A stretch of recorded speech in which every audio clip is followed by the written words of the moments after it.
Bonjour à tous, donc Claire Goyon, je suis à la direction et chargée d'expérimentation à l'APREL, qui est une station régionale d'expérimentation basée à Saint-Rémy-de-Provence. Donc vous avez en photo nos deux présidents historiques, donc le président historique et le président actuel, Gérard Roche. Donc l'association a été créée en 84, donc on a fêté nos 40 ans cette année. Et comme son nom l'indique, donc on est une association loi 1901. Provençal, donc on a un rayonnement d'activité sur la région Sud-PACA. On fait de la recherche et de l'expérimentation, donc avec une particularité, j'y reviendrai après, sur des essais au champ, chez les producteurs directement. On n'a pas de station propre à nous. Et la partie légumière, c'est-à-dire qu'on va s'intéresser à tous les légumes, sous serre et en plein champ, mais pas forcément, par exemple, les fruits en arboriculture. On est vraiment sur le maraîchage légumes. Et donc notre mission, c'est d'élaborer et diffuser des références techniques suite à nos essais, nos résultats d'essais, qui concernent du coup l'ensemble de la filière.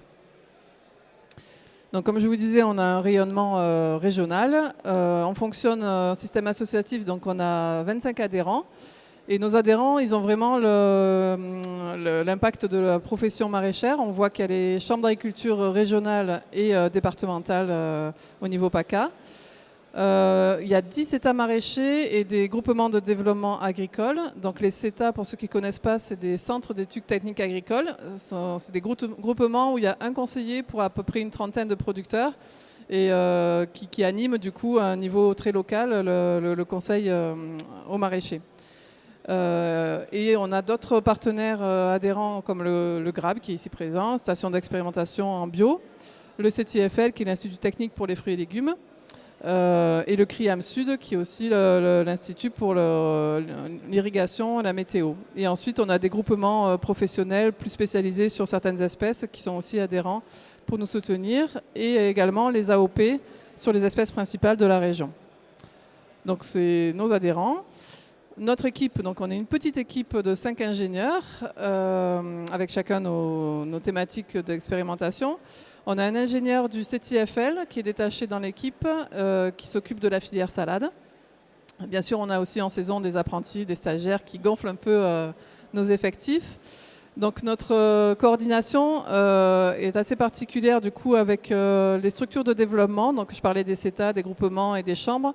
Ça crée un réseau de conseillers techniques avec qui on échange énormément via une vingtaine de réunions techniques, une commission scientifique qui permet d'établir avec eux les priorités que les producteurs ont besoin de travailler au niveau des problématiques phytosanitaires, variétales et autres. Et ces réunions permettent aussi, à l'issue des résultats d'expérimentation, de rédiger des outils, des fiches techniques, des outils de synthèse ou de présenter les résultats. Donc on échange beaucoup dans un sens et dans l'autre avec ces structures. Et ces structures elles-mêmes donc, sont plus axées sur le conseil et le développement. Donc vont ensuite aller diffuser l'information à leur réseau de producteurs qui représente à peu près 250 à 300 producteurs dans la région. Donc c'est important d'avoir ce fonctionnement-là a été dès le départ organisé comme ça et fonctionne très très bien par cet échange d'informations. Et on a quand même le regard du conseil d'administration sur notre programme d'expérimentation qui permet de valider ou de réorienter des priorités pour notre activité. Donc nos missions, nos valeurs, on va dire qu'il y a les priorités. La première priorité pour nous, c'est la performance des exploitations. Donc c'est une performance technique mais aussi économique. Donc on va essayer de trouver des solutions pour les producteurs qui donnent réponse à leurs problèmes techniques mais qui ne soient aussi pas un trou financier par exemple, que ça soit viable. Donc on les accompagne pour aller toujours de l'avant. Mais aussi en arrière-fond, il y a cette volonté, on prend en considération en fait, la volonté plus globale de réduction d'intrants, de préservation des ressources naturelles, d'environnement, les modifications des paramètres du changement climatique et aussi le point de vue des consommateurs en fait, qui demandent des produits qualitatifs. Pour le maraîchage en, fait, en production de légumes de bouche, c'est très important, notamment pour nos productions phares comme le melon et la fraise et la tomate, d'avoir des produits très qualitatifs. Donc on veut, pour répondre à tout ça, en fait, on essaye au maximum d'être proche des producteurs. Donc nos essais seront en conditions de production, comme je l'ai déjà dit. On a quand même si c'est en conditions de production, on a ce cadre scientifique qui permet de faire des dispositifs avec des résultats solides à la fin. une cohérence avec les besoins des maraîchers. La réactivité également, c'est important parce qu'on n'a pas toujours possibilité de... Enfin, si un producteur nous fait remonter un problème, il faut qu'on puisse y répondre rapidement. On ne peut pas lui dire dans 2-3 ans, je m'en occuperai. En fait, on essaye au maximum d'être réactif de ce côté-là.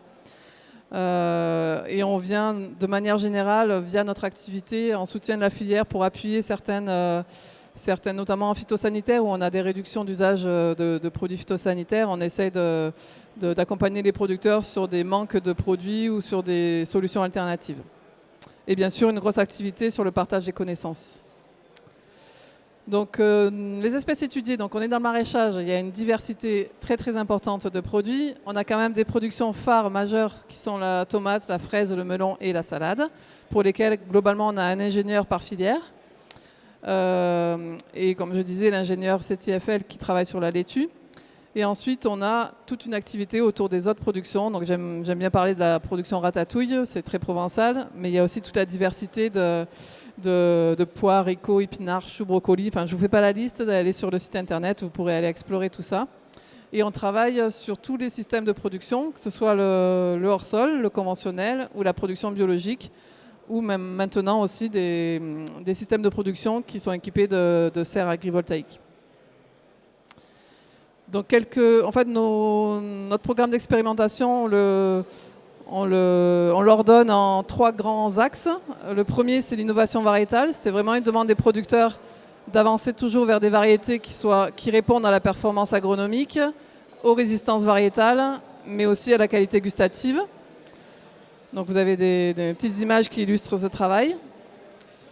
La protection des cultures, c'est aussi le deuxième axe très très important pour les producteurs. Ils sont en permanence face à des problèmes sanitaires de ravageurs ou de maladies, parfois même des nouveaux ravageurs, des problématiques émergentes qui apparaissent. Donc il faut pouvoir connaître ces bioagresseurs pour pouvoir y répondre et trouver la solution. Mais on a aussi des problématiques qui reviennent du fait de la disparition des produits phytosanitaires. En fait, on cherche avec eux des solutions alternatives pour que la culture reste quand même malgré tout protégée et qu'ils continuent à produire. Donc on utilise beaucoup la protection biologique intégrée. Il y a 40 ans, on commençait à travailler là-dessus et on continue de travailler dessus. Le biocontrôle, c'est un peu plus récent, mais on a tout un panel de produits qu'on essaye d'évaluer dans différentes conditions. La biodiversité fonctionnelle, c'est encore plus récent. C'est le principe, comme vous voyez sur la photo, d'associer des plantes de service au milieu des cultures. Et tout ça, ça amène finalement à construire des stratégies globales. C'est un peu des briques qu'on essaye de superposer pour arriver à l'objectif final. Tout ça dans un concept aussi de système agroécologique avec un minimum d'impact sur l'environnement. Et donc notre troisième grand axe de travail, c'est tout ce qui va avoir trait à la technique culturale, au-delà des variétés et de la protection. Et donc c'est vrai qu'on se rend compte qu'un producteur, il est face à énormément de problématiques, que ce soit sur l'utilisation du paillage, sur la fertilisation, l'irrigation, le sol, la qualité des sols, la matière organique, le climat. Donc il y a énormément de choses à travailler. Je ne vous détaille pas tout ça. On a beaucoup de projets qui, du coup, répondent à ces problèmes-là et c'est détaillé sur le site. Donc, je voulais aussi vous présenter le fait donc j'ai commencé par dire que la PREL avait une envergure régionale parce qu'on répond aux problèmes des producteurs. Mais en fait, on a énormément d'interactions avec tous les acteurs, que ce soit sur la recherche fondamentale avec les instituts comme l'INRAE, ou les instituts techniques et les stations au niveau national du coup. Donc on est organisé dans un réseau qui s'appelle le réseau IRFEL, qui rassemble l'ensemble des stations fruits et légumes et qui permet d'avancer ensemble sur des problématiques communes. On a également des interactions avec l'enseignement évidemment, puisqu'on a des stagiaires qu'on accueille chaque année, des apprentis, et on intervient aussi à la formation à l'université d'Avignon sur le niveau Master 1 de première année.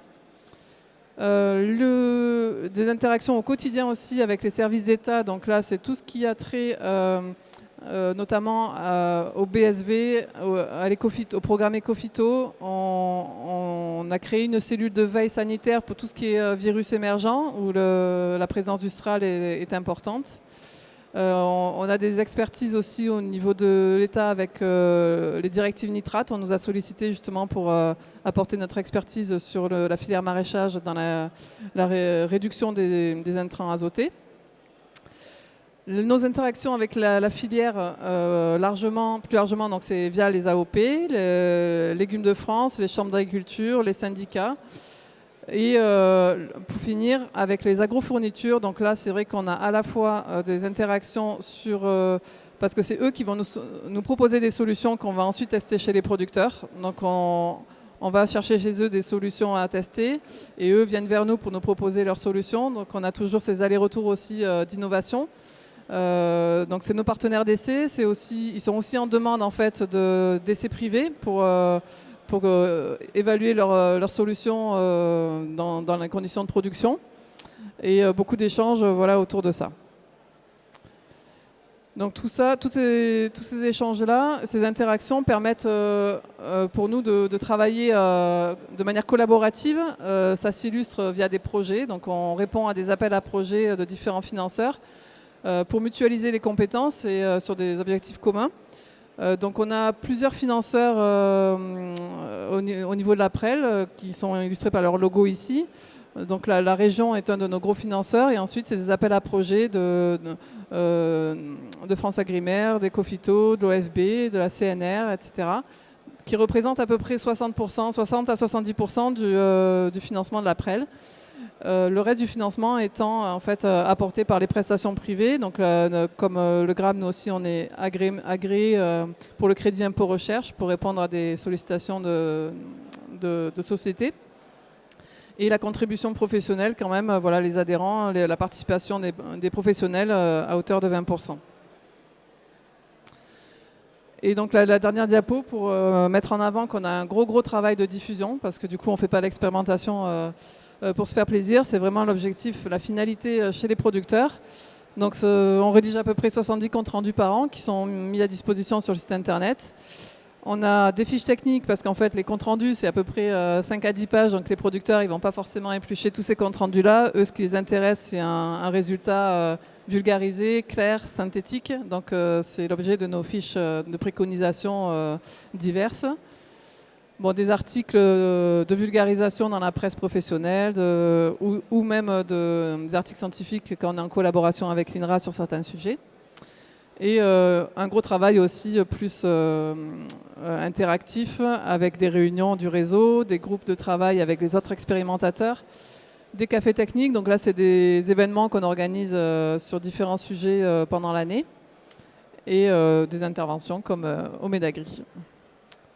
Et bien sûr, les visites d'essai. Donc, vu que c'est chez les producteurs, on accueille dans la plupart des cas les producteurs, les conseillers ou les sociétés qui veulent voir les résultats des essais. Donc, on organise des visites toute l'année en saison sur les sites de nos essais.